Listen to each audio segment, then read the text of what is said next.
እንደኔ ሰዎች ምን ይሉኛል ብሎ የሚፈራ ማንም ሰው አልነበረም።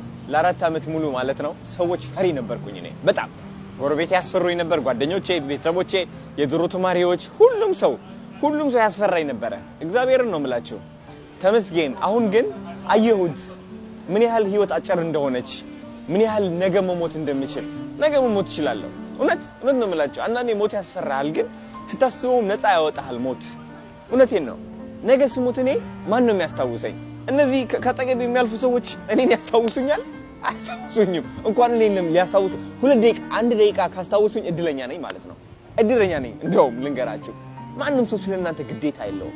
እነዛ የምትፈሯቸው ከ100 በላይ የማይሆኑ ሰዎች ደግሞ ስለናንተ የማሰብ ጊዜ የላቸውም። እናንተ ከሞታችሁ በኋላ ሳምንት ስጧቸው፣ ስለ ቤት ኪራያቸው መጨናነቅ ይጀምራሉ። ምንም ግዴታ የላቸውም። ኢቭን ለራሱ ሊያስቡላችሁ ቢፈልጉም አይችሉም። ቤት ኪራይ ያላቸው፣ የመኪና መክፈል አለባቸው፣ ምግባቸው ማምጣት አለባቸው። that's the reality። ይህ ሐቁ ነው። ስለዚህ ሰው ምን ይለኛል የሚለው አስተሳሰብ ስበሩት፣ በጥሱት።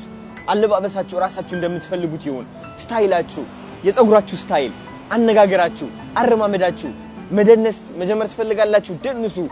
ህይወታችሁ ማለት ነው በነፃነት የተሞላ ይሁን። ከዚህ እስር ቤት ውጡ።